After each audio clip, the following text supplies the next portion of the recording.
El mundo en el que vivimos está lleno de cosas maravillosas que alegran nuestra vida y que nos pueden hacer relativamente felices, ¿no? Podemos disfrutar mucho de ellas, pero ninguna tiene la capacidad de satisfacernos por completo, de traer a nuestra alma plena satisfacción. Jesús Cifuentes, el vocalista del grupo vallisoletano Celtas Cortos, dice en una de sus canciones, que seguramente la conoceréis los más mayores, dice: la música no me cansa, pero me encuentro vacío. Y es que en el mejor de los casos, las maravillas y las bendiciones que hay en esta vida pueden no cansarnos o pueden alegrarnos durante un tiempo, pero esto no significa que nos puedan llenar, ¿no? Que puedan satisfacernos por completo. Hay un libro en la Biblia entero, escrito por un autor anónimo, se llama Eclesiastés, en el que un hombre pudiente tiene a su alcance todos los medios para tratar de encontrar el sentido de la vida. ¿Qué le puede dar ese sentido de plenitud y realización plena? Y lo prueba todo, pero con cordura. No se entrega a los excesos, sino que prueba todo y va probando aquí y allá, viendo a ver si hay algo que pueda decir: este es el sentido, esta es la razón de la vida. ¿Y qué descubre? Pues se puede resumir en una breve frase, en una breve sentencia: vanidad de vanidades, todo es vanidad. Así que esta es una experiencia común a Jesús Cifuentes y al autor del Eclesiastés. Y tenemos también esta reflexión de C.S. Lewis, el autor tan conocido para muchos de nosotros y tan querido, que dice: si nada en este mundo nos satisface, o mejor dicho, si no encontramos plena satisfacción en nada de este mundo, la explicación más lógica es que hemos sido diseñados para otro mundo. Una buena reflexión es esa. Pablo recuerda a los efesios que hay uno que descendió hasta lo más bajo y que subió por encima de todos los cielos y que es capaz de llenarlo todo. Por tanto, si éste es capaz de llenarlo todo, será capaz también de llenar nuestras propias vidas de sentido y de plenitud. Ahora, esto hace que los que hemos conocido a Jesucristo, que es aquel que está por encima de todos los cielos y que lo llena todo, nos preguntemos: ¿es nuestra vida una vida de plena satisfacción? ¿Puedo decir que me encuentro plenamente realizado en Él y que estoy plenamente satisfecho? Y si somos honestos, deberíamos decir y reconocer que no del todo. Que el problema no está en Él. Él claro que es capaz de llenarlo todo y que un día nos llenará. El problema está en nosotros. Somos cisternas rotas, tomando la metáfora de Jeremías, que no son capaces de retener el agua. Ya sabéis que si en una vasija rota echas cualquier cosa, pues se va a derramar, ¿no? Y ese es nuestro caso. La buena noticia es que estamos siendo reparados, estamos siendo renovados, para que un día, en un estado diferente al que ahora mismo conocemos, la plenitud de Cristo nos llene por completo. Y ese día, como nos dice el apóstol Pablo, llegará. Vamos a leer el capítulo 3 de la carta a los Efesios, versículo 14 hasta el 21. Dice así la palabra del Señor: por esta causa doblo mis rodillas ante el Padre de nuestro Señor Jesucristo, de quien toma nombre toda familia en los cielos y en la tierra, para que os dé, conforme a las riquezas de su gloria, el ser fortalecidos con poder en el hombre interior por su Espíritu, para que habite Cristo por la fe en vuestros corazones, a fin de que, arraigados y cimentados en amor, seáis plenamente capaces de comprender con todos los santos cuál sea la anchura, la longitud, la profundidad y la altura, y de conocer el amor de Cristo que excede a todo conocimiento, para que seáis llenos de toda la plenitud de Dios. Y a aquel que es poderoso para hacer todas las cosas, mucho más abundantemente de lo que pedimos o entendemos, según el poder que actúa en nosotros, a Él sea la gloria en la Iglesia, en Cristo Jesús, por todas las edades, por los siglos de los siglos. Amén. Un texto interesante el de hoy. Y antes de comenzar a adentrarnos en él, como siempre, tenemos que hacer un poquito de contexto, ¿no? Explicar qué lugar ocupa este texto en toda la carta, en el conjunto de la carta. Y es un lugar muy interesante, porque está a caballo entre dos secciones. Entre una sección doctrinal, en la cual el apóstol Pablo nos ha dicho que por el amor de Dios, por ese amor por el que fuimos predestinados, todos los creyentes, todos los escogidos, ya sean judíos o gentiles de cualquier nación, forman parte de la Iglesia, forman parte del edificio de Dios, forman parte de ese templo santo en el cual Dios ha hecho morar su Espíritu. Entonces, es importante, ¿no?, entender esto, que ha sido por el amor de Dios, por el amor que Dios nos ha tenido, que hemos sido salvados, porque Él nos amó cuando estábamos muertos en delitos y pecados y nos dio vida juntamente con Cristo. Y esto es un poco el resumen, ¿no?, de la primera parte de lo que hemos visto. Y este amor no ha sido algo que se le ha ocurrido a Dios espontáneamente, sino que es un amor eterno. Es su amor desde la eternidad, desde antes de los tiempos. Antes de que este mundo existiese, la iglesia ya estaba en la mente de Dios. Y tú y yo, como piedras vivas dentro de esa iglesia, también. Ahora, en la siguiente parte, solo os adelanto esto, dice el versículo 1 del capítulo 4, dice: yo pues, preso en el Señor, os ruego que andéis como es digno de la vocación con que fuisteis llamados. Entonces, el texto que vamos a considerar hoy es una bisagra porque conecta ese amor por el cual hemos sido salvados con el amor por el cual debemos andar como es digno de nuestro llamamiento. Porque, hermanos queridos, ¿qué razón o qué motivación tenemos para poder andar de la manera que agrada a Dios? El amor con que nos ha amado. Esa es la única motivación posible por la que un creyente puede andar como es digno, porque Dios lo ha amado. Cualquier otra motivación es una motivación equivocada que va a acabar dando al traste con nuestra vida cristiana. Si tratamos de andar como es digno del Señor para agradarle o para complacerle o para justificarnos, vamos a chocarnos con nuestra debilidad, vamos a chocarnos con nuestro fracaso, con nuestra incompetencia. Si tratamos de agradar a Dios por temor, nos vamos a dar cuenta de que nos colocamos bajo un espíritu de servidumbre que es el de los esclavos, no el de los hijos.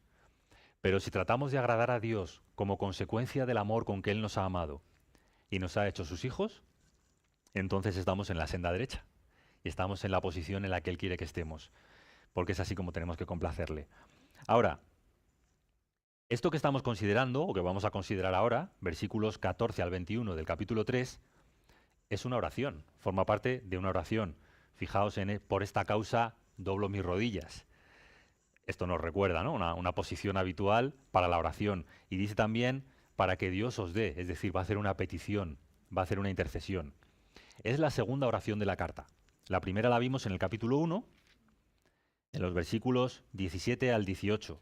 O no, perdón, 15 al 23. Ahora, hay algún parecido y hay alguna diferencia entre las dos oraciones. Y vamos a verlo muy brevemente. El parecido es que en ambas cartas el apóstol Pablo insiste en que necesitamos que se nos muestre algo que nosotros solos no vemos. Pablo insiste las dos veces en esto. Necesitamos que Dios nos muestre algo que nosotros, por nosotros mismos, no somos capaces de ver. Mira, capítulo 1, versículo 17. Que el Dios de nuestro Señor Jesucristo, el Padre de Gloria, os dé lo que no tenéis. ¿Qué? Espíritu de sabiduría y de revelación en el conocimiento de Él. Y tú dices, pero Pablo, estás escribiendo a cristianos, a personas que ya le conocen. Sí, sí, pero seguimos necesitando que Dios nos dé su espíritu, espíritu de sabiduría y revelación para un mejor conocimiento de Él. ¿Y cómo lo hace? Alumbrando los ojos de nuestro entendimiento. Vamos ahora a nuestro capítulo, al 3, versículo 18, y vemos cómo necesitamos ser plenamente capaces de comprender algo que para nosotros mismos es imposible. Por eso necesitamos que Dios nos revele o que nos dé a conocer lo que excede todo conocimiento. Y esto es una paradoja, ¿no? ¿Cómo vamos a conocer lo que escapa al conocimiento? Porque Dios nos lo va a revelar. Y es lo que Pablo está pidiendo. Dobla sus rodillas para que Dios nos dé a conocer lo que escapa del conocimiento humano. Dios puede darnos a conocer sus cosas, ¿no? El Espíritu de Dios nos da a conocer las cosas de Dios, nos dice Pablo en Corintios también. Ahora, esta es la semejanza entre las dos oraciones. Necesitamos que Dios se revele. Necesitamos que Dios se manifieste a nosotros, que nos haga conocer quién es Él, que nos haga conocer otras cosas acerca de Él. Y mientras en la primera oración el énfasis está en su poder, necesitamos conocer ese poder de Dios, dinamis, ¿os acordáis? La otra palabra era energeia y la otra kratos, todo el poder de Dios actuando en nosotros. En esta otra oración lo que necesitamos conocer es ¿qué? El amor de Dios. ¿Qué significa eso? Fijaos, esto. Significa que el Dios que se ha propuesto sentarnos en los lugares celestiales con Cristo Jesús, que se ha propuesto salvarnos y llevarnos a su propia gloria, a su presencia, tiene todo el poder y tiene la mejor motivación para llevar a cabo su plan. ¿Qué puede fallar? Dios tiene todo el poder para llevar a cabo lo que se ha propuesto en tu vida y en la mía. Pero tú sabes que el poder no es suficiente. ¿Y si Dios no tuviese la disposición? ¿Y si llegase un día en que Dios se cansase de mí y dijese, mira David, contigo no puedo, estoy harto, aquí te quedas? ¿No tienes nunca miedo a que Dios se canse de ti? Yo he tenido ese miedo mucho tiempo y a veces todavía lo tengo. ¿Por qué? Porque hacemos a Dios a nuestra imagen. Y así como nosotros nos cansamos de otros, pensamos que Dios se va a cansar de nosotros. Pero por medio de estas dos oraciones, Pablo quiere de parte del Señor darnos a conocer dos verdades fundamentales en nuestra vida. Que Dios tiene todo el poder para llevar a cabo lo que se ha propuesto y que Dios tiene toda la voluntad, todo el amor para hacerlo sin cansarse y sin abandonarnos. Y vienen a nuestra mente muchos textos de los profetas, ¿verdad? ¿Se cansará o dejará de amar la madre al hijo de sus entrañas? ¿Lo abandonará? Dice, aunque la madre lo hiciere, yo jamás te abandonaré, dice el Señor. Y nos recuerda a Pablo, escribiendo a los romanos, ¿quién nos separará del amor de Cristo? El que no escatimó a su propio Hijo, sino que lo entregó por todos nosotros. ¿Quién puede amarte más que el que ha dado a su único, a su unigénito? Dice, pues el que ha hecho esto, ¿cómo no nos dará con él todas las cosas? Y luego empieza a preguntarse, pero fíjate, si hay poderes o si hay tribulaciones o si hay circunstancias que pudieran separarnos del amor de Dios. Tribulación, hambre, desnudez, peligro, espada, ángeles, principados, potestades, lo presente, lo porvenir, tu propia estupidez, la mía. Dice, nada de esto nos puede separar de Dios. Porque Dios tiene todo el amor y porque Dios tiene todo el poder para cumplir o para completar la obra que se ha propuesto llevar a cabo en sus escogidos. Y ya solo con esto podríamos decir, mira, aunque David se muera ahora y el estudio termine aquí, nos ha dado algo bueno, nos ha traído algo bueno. No yo, el Señor, ¿no? Nos trae siempre este consuelo, nos trae siempre esta esperanza. Lo que se ha propuesto hacer en nosotros, nadie lo va a estorbar, ni siquiera nosotros. Y si eres de estos que has andado extraviado, errante durante años, después de haber conocido al Señor, y ahora el Señor te ha vuelto a traer, ya has visto algo, ¿no? De su gracia y de su misericordia y de su poder para volverte a la senda de la vida, para volverte a Cristo. Pues esto es en cuanto al contexto. El contexto, ¿no? Es la segunda oración de la carta, el énfasis está en el amor de Dios que nos tiene que ser revelado, nos tiene que seguir siendo revelado, porque no sabemos todo acerca del amor de Dios. Y vamos a ver cómo en esta carta hay como una escalera de 3 peldaños que nos lleva hacia arriba. Y el bosquejo es muy fácil porque lo dan las palabras ¿para qué? Entonces Pablo va a orar ¿para qué?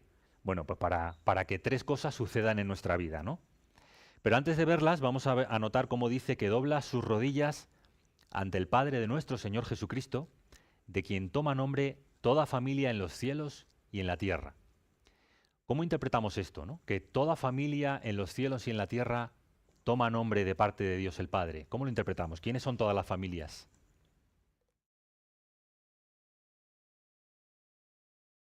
Todos los que han sido redimidos. ¿Entonces no son todas en absoluto? ¿Mm? ¿Vale?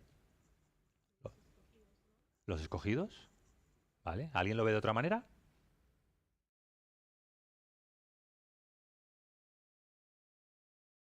Bueno, yo creo que lo vemos de la manera correcta, ¿no? Hay intérpretes que piensan que se refiere a toda familia sin excepción y que se está centrando o enfocando en Dios como creador. Entonces, de Dios como creador toma nombre toda familia en la tierra. ¿Por qué? Porque todo ser humano es portador de la imagen de Dios. ¿Es cierto? Sí. Entonces, en ese sentido, teniendo presente a Dios como creador, Él sería el padre de toda su creación. Él sería el padre de todo ser humano. Y es correcto, podemos entenderlo así. Pero ¿qué tiene que ver esto con el contexto? ¿Qué tendría que ver esta enseñanza con lo que hemos estado viendo en toda esta carta? No, lo que hemos estado viendo es que toda familia se refiere a todos aquellos, ya sean de entre los judíos o entre los gentiles, o entre cualquier persona de la tierra, en quien Dios ha puesto su mirada, en quien Dios ha puesto su favor para llevar a cabo su obra, ¿no? Está hablando, como ya habéis dicho, ¿no? De sus escogidos, aquellos en quienes Dios pensó antes de los tiempos. Y es en ellos en quienes Dios está trabajando y está obrando. Dios como Padre, Dios como Redentor, no Dios como Creador. Y es una familia esta, de quien toma nombre toda familia, que está temporalmente separada, porque fijaos que está en los cielos y que está en la tierra. Es como los teólogos dicen, la diferencia o la división temporal que existe entre la iglesia militante, que son los cristianos que ahora mismo creen en el Señor y están en batalla en este mundo, y la iglesia triunfante, aquellos que ya cesaron de sus trabajos y que disfrutan de la presencia del Señor en gloria. Entonces, es una familia separada, ¿no? Y esto es una cuestión importante entender, ¿no? La familia que tenemos, la familia de la fe, no es solamente la familia que aquí conocemos. Está compuesta por muchísimos otros que no conocemos y algunos otros que hemos conocido, pero que ahora están con el Señor. Mirad lo que dice la carta de los Hebreos en el capítulo 12. Lo que sucede cuando nos acercamos a Dios bajo el nuevo pacto y la sangre de Cristo en el nuevo pacto. Dice Hebreos capítulo 12, versículo 22. Os habéis acercado al monte de Sión, a la ciudad del Dios vivo, Jerusalén, la celestial, a la compañía de muchos millares de ángeles, que no podemos ver, ¿verdad? Seres espirituales, a la congregación de los primogénitos que están inscritos en los cielos. ¿Os acordáis de lo que nos explicó José hace un par de semanas? Los primogénitos, todos aquellos que han sido redimidos por el primogénito con mayúsculas. Es decir, los primogénitos somos tú y yo, somos todos los creyentes, aquellos que el Señor ha redimido con la sangre de su propio Hijo. Pero mira, hay más. Dice a Dios, el juez de todos, a los espíritus de los justos hechos perfectos. Ahí está la iglesia triunfante. Ahí están aquellos que ya han partido de este mundo y que están con el Señor en gloria. Nuestra familia también, los que ya disfrutan de la presencia del Señor. Por eso dice el credo apostólico, creo en la comunión de los santos, de todos los santos. Y si quieres entender bien esta palabra, tienes que comprender que se refiere a los que están aquí en la tierra y a los que están con el Señor en el cielo. Porque es enseñanza de la palabra de Dios que los que han partido no duermen en el polvo. No están ajenos e inconscientes a las realidades espirituales, no. Están en la presencia de Dios disfrutando del refulgor de su gloria y de la luz de su presencia. De cierto te digo, hoy estarás conmigo en el paraíso, dice el Señor Jesús. Y qué consuelo es para todos aquellos amados nuestros que ya han partido, ¿verdad? Sí, estamos tristes, pero más tristes deberíamos estar por nosotros, que tenemos que penar todavía en este mundo y que tenemos que seguir luchando con nuestro pecado hasta el día glorioso en que el Señor nos llame a su presencia. Preguntaron a una niña que había perdido a 2 de sus 5 hermanos, bonita, ¿cuántos hermanos sois? Y ella dijo 5. Y le dijeron, no. ¿Cuántos sois aquí? Y dijo, no, somos 5. 3 en la tierra y 2 en el cielo. Somos 5. Que nuestra fe sea la fe sencilla de esa preciosa niña. En Cristo Jesús tenemos una familia separada por un tiempo, pero unida en Él. Aquí en la tierra y con Él en el cielo. Ahora sí, vamos a los paraqués, a los 3 paraqués que forman una escalera ascendente. Primer paraqué, para que fortalecidos con poder, Cristo habite por la fe en nuestros corazones. Fijaos, habla aquí el versículo 16 de que Dios nos tiene que dar conforme a las riquezas de su gloria. Y qué pena que algunos interpreten estas riquezas como las riquezas materiales, tan futiles, las riquezas que los ladrones minan y hurtan y que las polillas corrompen. No, está hablando de otras riquezas. Está hablando de las riquezas en gloria, las riquezas eternas. Que Dios nos dé conforme a sus riquezas, ¿qué? Ser fortalecidos con poder en el hombre interior por su espíritu. Dios nos tiene que dar esto, porque el hombre interior no se puede fortalecer de otra manera que por el Espíritu de Dios, ¿verdad? Algunos aquí vais al gimnasio y levantáis pesas y fortalecéis vuestro cuerpo. Y claro, pues es algo hermoso, ¿no? Cuando levantáis esta mesa y os veo ahí con qué riñones tiráis para arriba, alguna jovencita por ahí, digo, mira, cómo el gimnasio da sus frutos. Eso está muy bien, eso lo puedes hacer tú. Tú también puedes fortalecer tu mente, puedes ejercitar tu memoria. Hay ejercicios para esto y es eficaz, ¿eh? Te enseñan ciertas reglas para que puedas memorizar mejor y puedas razonar y puedas relacionar y se puede ejercitar la memoria. Pero aquí habla de otra cosa. Aquí habla de un fortalecimiento del hombre interior, habla de un fortalecimiento del corazón, del espíritu nuestro interior. Y esto es algo que solo puede hacer Dios y que solamente hace Dios por su espíritu. ¿Y cómo somos fortalecidos? Pues dice aquí, ser fortalecidos en el hombre interior por su espíritu. Es el Espíritu Santo, es el Espíritu de Dios, el único que nos puede dar esa fortaleza interior, fortaleza del alma, podemos decir, ¿no? ¿Y cómo lo hace? Pues aquí hay algo muy interesante, ¿no? Nunca en la Escritura vas a ver que el Espíritu Santo actúe aparte de Cristo.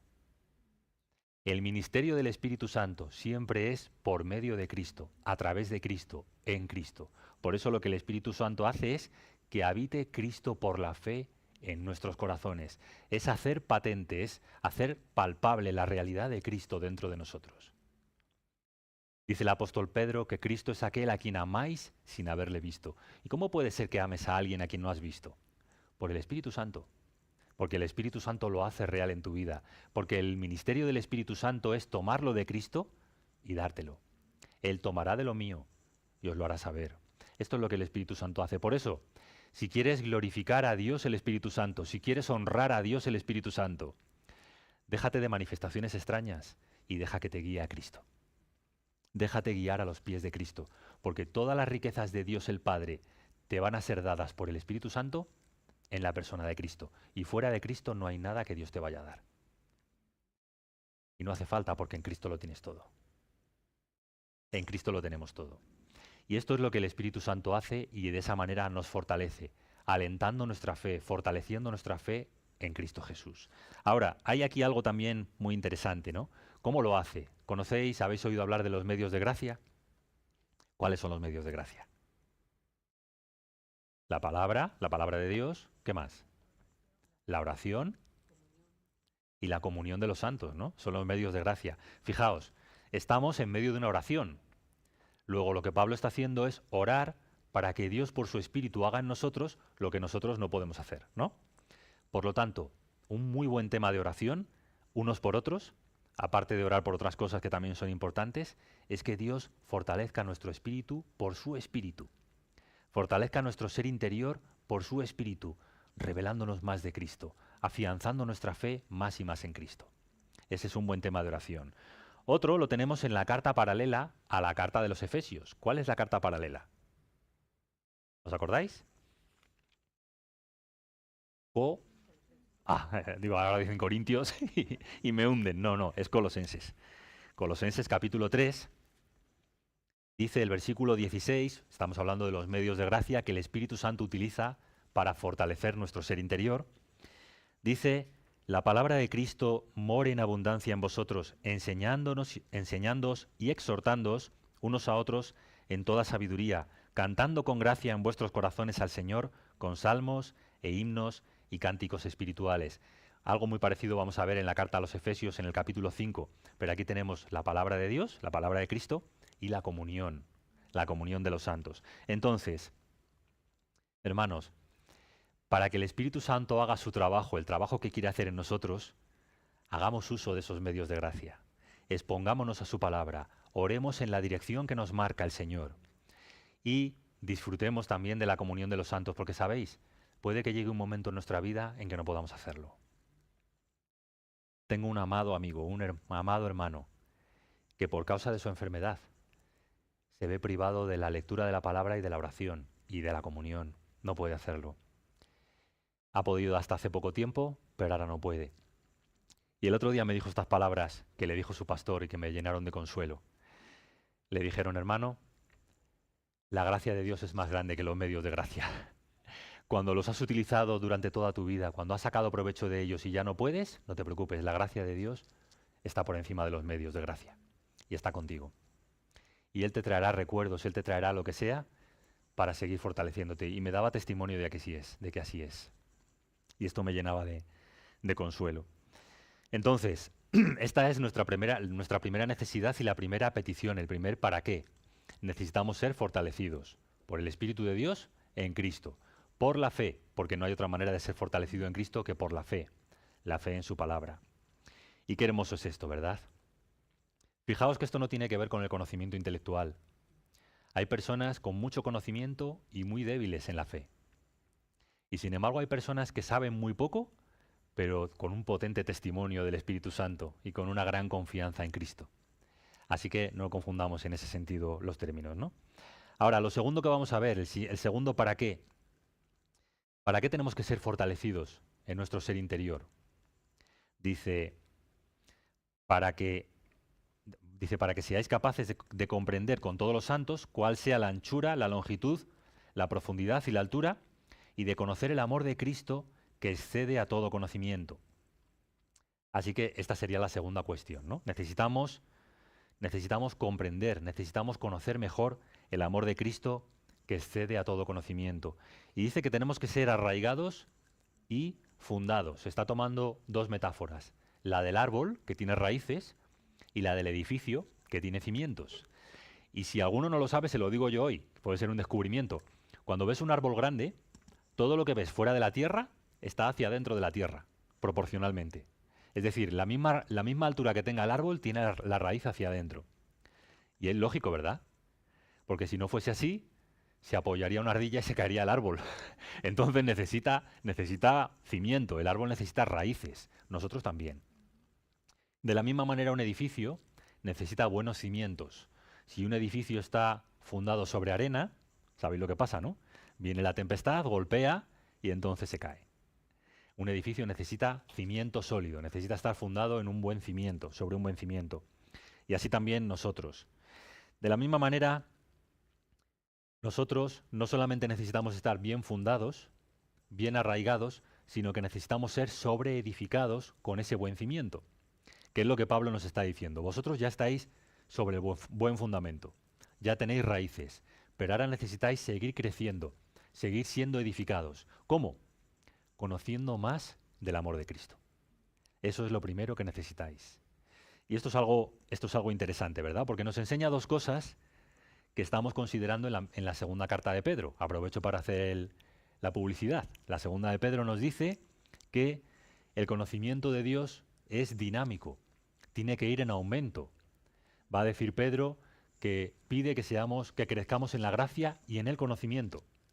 El conocimiento no es algo que se adquiere una vez y ya está, hay que crecer en ello. Y dice también Pedro que el conocimiento, perdonad, no es estéril. El conocimiento lleva fruto. Son dos cosas importantes. Y dice después, con todos los santos. Y esta es una de estas palabritas sencillas en las que nunca había meditado. Necesitamos crecer en el conocimiento del amor de Cristo con todos los santos. Y mirad qué comentario hace nuestro amado Hendriksen, porque espero que lo améis también ya, ¿no? Después de todo lo que os estoy hablando de él. Hendriksen está con la Iglesia triunfante.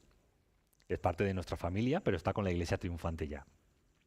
Dice, tan grande es ese amor que nadie será jamás capaz de apropiárselo y conocerlo enteramente por sí mismo. Por esto dice, juntamente con todos los santos, porque los santos se comunican unos a otros sus descubrimientos y experiencias con respecto al amor de Dios. Es el testimonio en el espíritu del Salmo 66:16 que dice, venid, escuchad todos los que teméis a Dios y os contaré todo lo que ha hecho por mi alma. Esta actividad de ir conociendo más y más acerca del amor de Cristo comienza aquí en la tierra y continuará, por supuesto, en la vida venidera. Y me ha gustado este enfoque, porque tenemos una concepción de la vida cristiana demasiado individual, ¿no? Lo que yo aprendo, lo que yo hago, lo que yo alcanzo, pero no es eso lo que encontramos aquí. Lo que encontramos aquí es que el crecimiento, el conocimiento es en comunión con los santos, en comunión con otros que están en el mismo camino que nosotros, ¿no? Y esto nos enriquece. ¿Qué cosa hay más enriquecedora que sentarnos a comer juntos y después de comer hablar de lo que Dios está haciendo en nuestra vida? Y ver cómo la misma ternura, la misma gracia, la misma paciencia que Dios está ejerciendo en tu vida y a lo mejor no la ves, la puedes ver en la vida de tu hermano. Esto es hermoso. Y dice después que tenemos que ser plenamente capaces de comprender la anchura, la longitud, la profundidad y la altura. ¿Y qué quiere decir esto? Pues creo, hermanos, de verdad, que tenemos que evitar la tentación de espiritualizarlo. ¿Sabéis qué es espiritualizar o dar interpretaciones alegóricas? Pues es tomar un concepto bíblico y llenarlo con lo que a nosotros nos parece que es su contenido, ¿no? Y un autor que tengo en casa y he consultado, pues lo hace, y no es que llegue a conclusiones que estén mal, pero creo que no es el propósito de lo que aquí dice y después os voy a explicar por qué, ¿no? Pero ¿qué sería una interpretación alegórica? Pues él dice, la anchura es el mundo. De tal manera amó Dios a todo el mundo, ¿no? Anchura. La longitud, porque el amor de Dios viene desde la eternidad hasta la eternidad. Esa es su longitud, ¿no? La profundidad, hasta dónde ha descendido Cristo para rescatarnos. Ha venido a este mundo, se ha hecho siervo y se ha hecho obediente hasta la muerte y muerte de cruz. Descendió a lo más bajo, la muerte de un maldito, la profundidad del amor de Dios. La altura, hasta dónde nos ha elevado Cristo. Hasta los lugares celestiales en Cristo Jesús. Y sabéis, hermanos, todas estas cosas son verdad. Son ciertas, no tienen nada de malo, son inspiradoras, son bellas. Pero si lo que Pablo está diciendo lo entiendo bien, es que los límites, los parámetros del amor de Dios son insondables. Es decir, no podemos comprenderlos, no podemos llegar a comprenderlos. Entonces, así como Abraham fue invitado a considerar, a mirar las estrellas y a ver que así sería su descendencia, y si Abraham se puso a contar estrellas, rápidamente dejaría la labor porque diría, no, no se puede, no se puede. Dios tiene una descendencia incontable, muy numerosa. De esta manera creo que Pablo nos está invitando a considerar que los límites del amor de Cristo son insondables, que no bastaría esta vida ni va a bastar la eternidad para comprender de qué manera nos ha amado Dios en Cristo. Y quería ilustraros esto.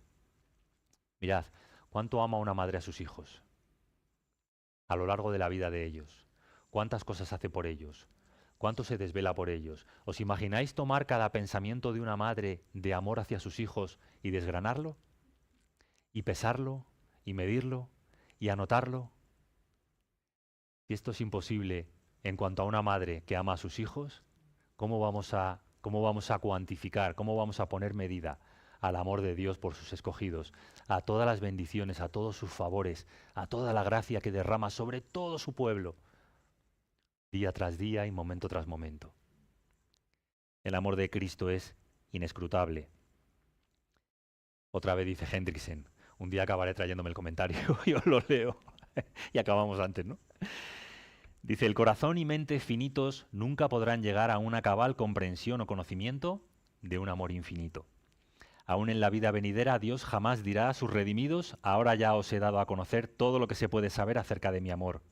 Cierro el libro porque la última página ya fue leída. Siempre habrá más aún que conocer, aún más que decir, y esta será la bendición de la vida eterna. Seguir conociendo, seguir descubriendo cuánto nos ama Dios. Toda la eternidad. Así que esto es lo que debemos comprender, el amor de Dios en Cristo.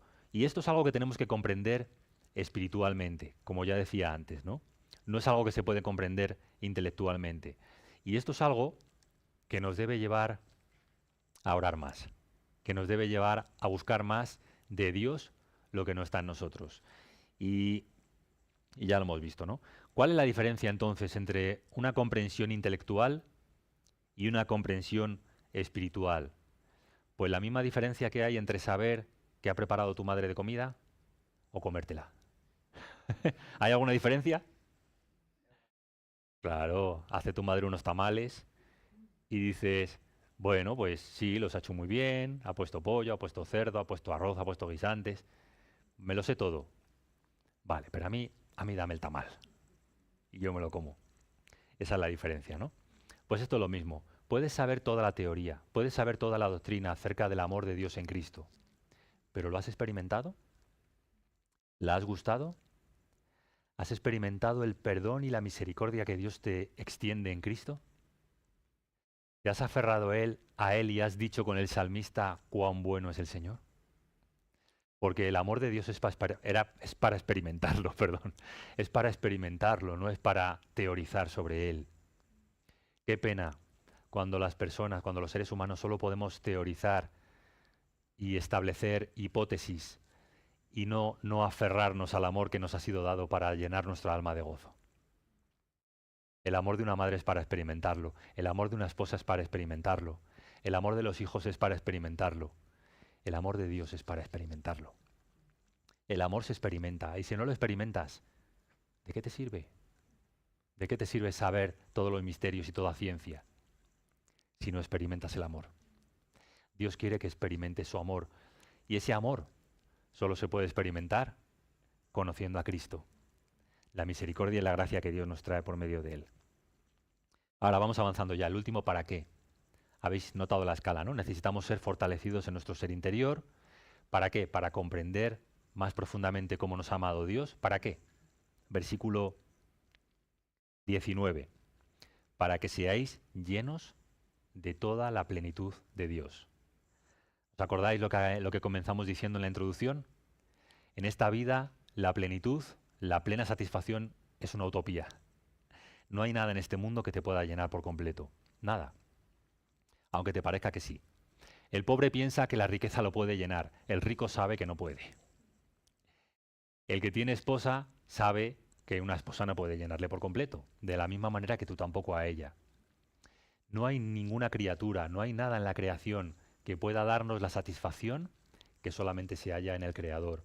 Nuestra vida es una fatigosa búsqueda. Nuestra alma está en permanente búsqueda de algo que nos pueda satisfacer por completo. Nuestra vida se puede resumir así. ¿Qué me puede dar plena satisfacción? Dice Agustín de Hipona, el padre de la Iglesia en Cartago.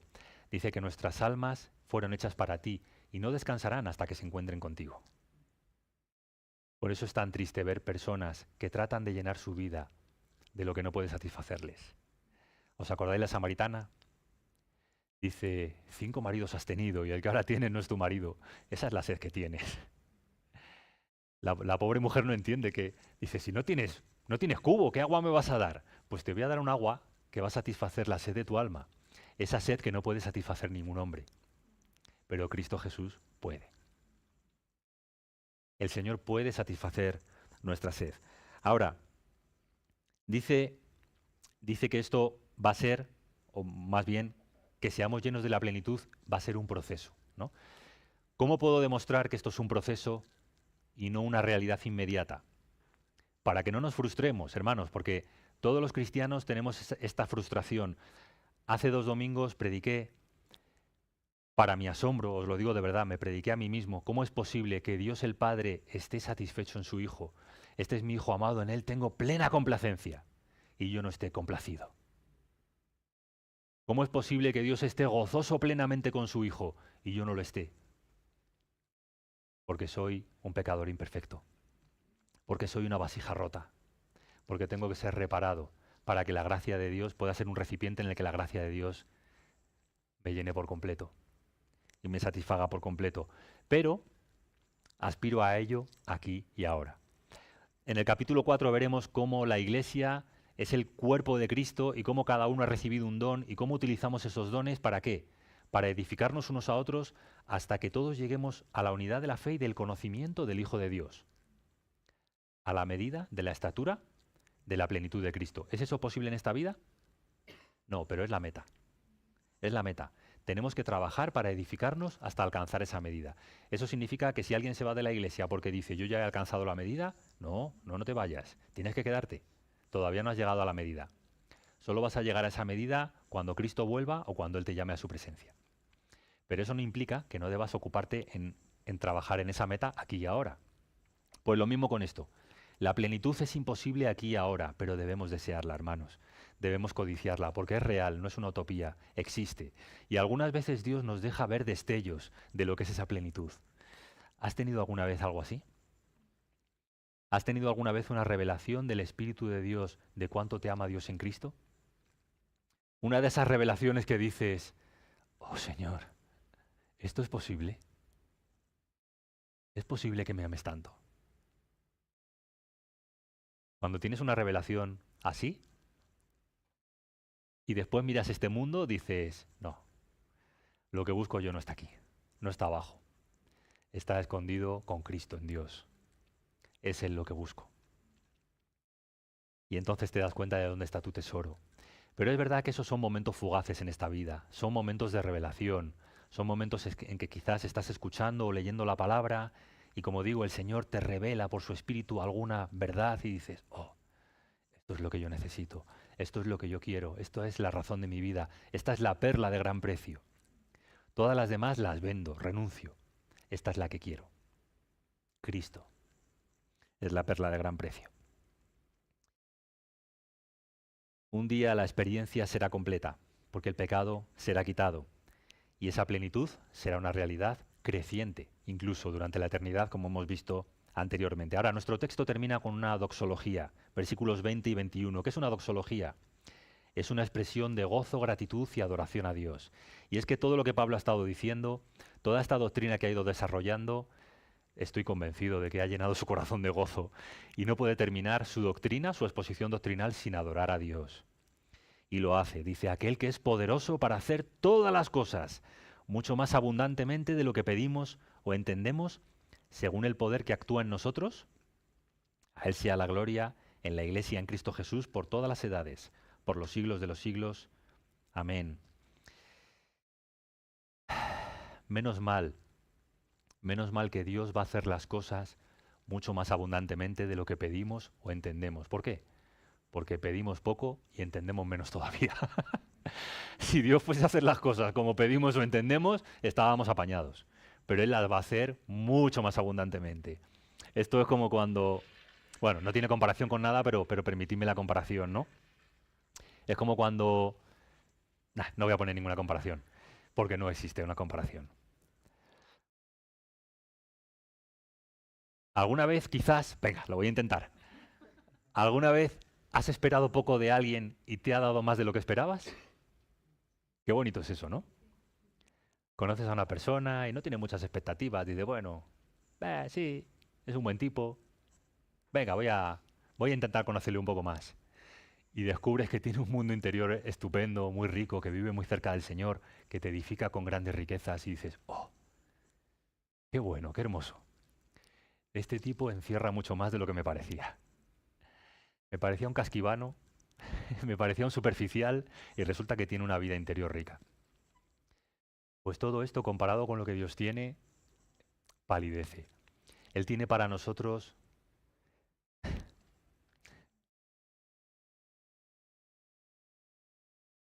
no tenemos vasijas. No hay vasijas en el mundo para recibir la gracia que Dios tiene para ti. No hay piscinas, no hay depósitos, no hay valles, no hay estanques, no hay nada que pueda contener la capacidad de lo que Dios tiene para ti. Qué pena es cuando pensamos que ya sabemos todo de Dios, que ya tenemos todo. No, si de Dios ya lo tengo todo. Oh, Él tiene mucho más. Él tiene para darnos mucho más.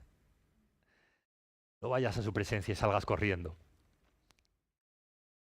No pienses que ya lo sabes todo. Él tiene para ti cosas que ojo no vio, ni oído oyó, ni han subido en corazón de hombre. Él tiene para ti cosas indescriptibles.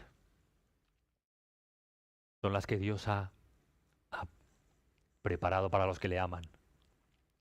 Y todas esas cosas están en Cristo. Vienen a nosotros por Él. Dios busca un bien mayor de lo que podemos imaginar.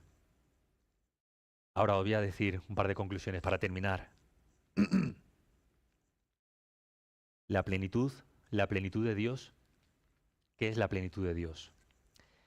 Es el reconocimiento absoluto de la gloria que debemos a Cristo. La plenitud de Dios es reconocer la gloria que debemos a Cristo.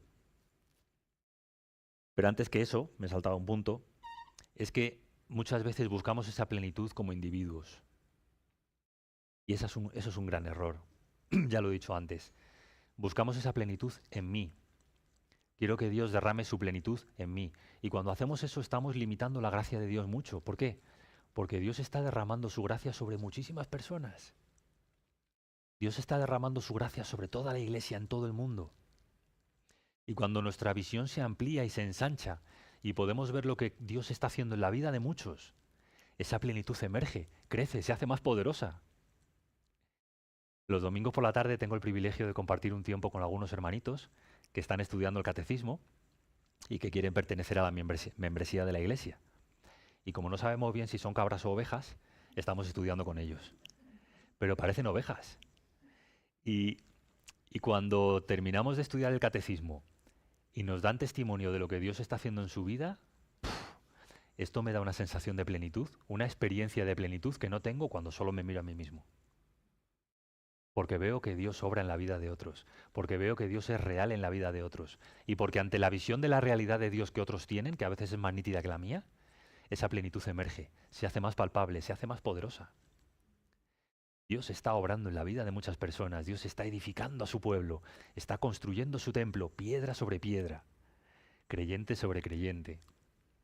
Y tenemos el privilegio de compartir entre nosotros cómo lo está haciendo, y es algo hermoso.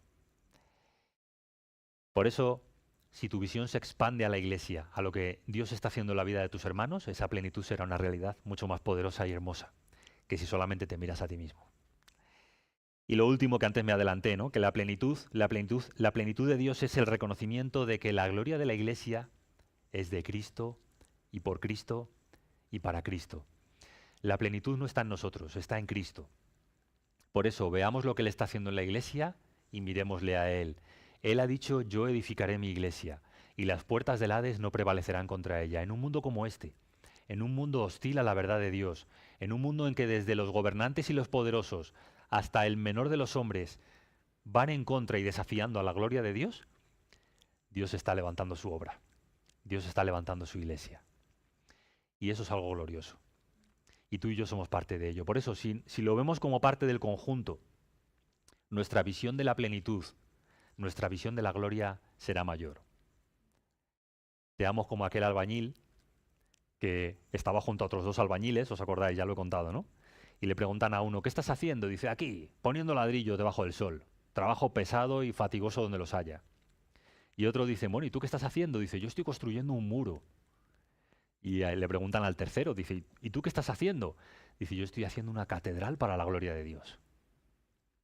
Somos ladrillos y somos participantes de la edificación de ese templo para la gloria de Dios en un mundo hostil, pero que cuenta con todas las garantías de éxito, porque detrás de ese proyecto, ¿sabes qué está? El poder de Dios y el amor de Dios. Que el Señor bendiga su palabra.